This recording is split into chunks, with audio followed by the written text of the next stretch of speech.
Cheese ચટણી sandwich બનાવવા માટે આપણે સૌથી પહેલાં લઈશું ધાણા અને થોડાક ફુદીનાના પાન લઈશું, આદુનો કટકો એડ કરશું અને 2-3 મરચાં અહીંયા મેં વધારે પડતા તીખા ન હોય અને મોડા પણ ન હોય એવા મીડિયમ મેં 2-3 મરચાં ટુકડા લીધા છે.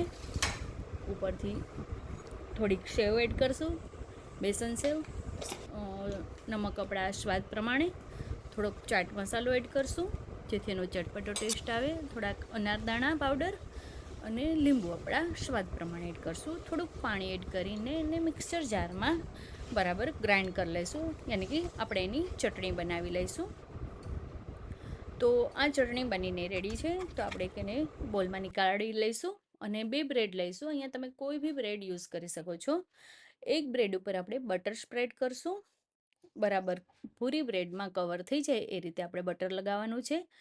અને બીજી બ્રેડની અંદર આપણે જે ચટણી બનાવેલી છે ધાણાવાળી એ લગાવી દઈશું અને એ પણ પૂરી બ્રેડ આપણે ચટણીથી કવર કરી લઈશું. તો એક બ્રેડની ઉપર આપણે બટર લગાવશું અને બીજી બ્રેડ ઉપર ચટણી લગાવશું. અહીંયા મેં ચીઝ સ્લાઇસ લીધી છે, તો એક આપણે એક બ્રેડ ઉપર મૂકી દઈશું અને બીજી બ્રેડથી કવર કરશું.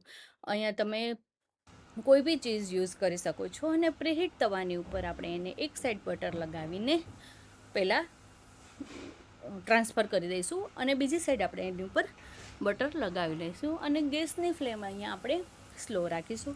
અહીંયા તમે સેન્ડવિચ મેકરનો ભાઈ યુઝ કરી શકો છો, પણ તવાવાળી સેન્ડવિચ વધારે સારી લાગે છે.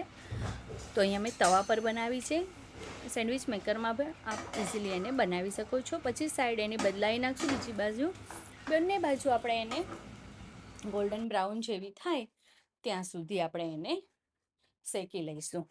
તો ખાસ ધ્યાન રાખવાનું છે કે અહીંયા આપણી ગેસની ફ્લેમ છે એ સ્લો હોવી જોઈએ અને આપણો તવો છે પહેલેથી જ ગરમ કરેલો હોવો જોઈએ, જેથી કરીને સરસ રીતે એ સેન્ડવિચ શેકાઈ જાય. પછી એને આપણે કાપી લઈશું. તો અહીંયા તમે કોઈ બી શેપમાં એને કાપી શકો છો. આપ ચાહો તો ટ્રાયેંગલ, સ્ક્વેર, કોઈ બી શેપમાં તમે એને કાપી શકો છો. તો અહીંયા આપણી સરસ મજાની બાળકો બધાને ભાવતી લંચ બોક્સ માટે પણ આપણે યુઝ કરી શકીએ આ સેન્ડવિચને. તો આ સેન્ડવિચ બનીને રેડી છે. તો આ પણ સેન્ડવિચ તમે પણ ટ્રાય કરજો. લાઇક, શેર, સબસ્ક્રાઈબ કરજો અને કમેન્ટ કરજો. Thank you for watching.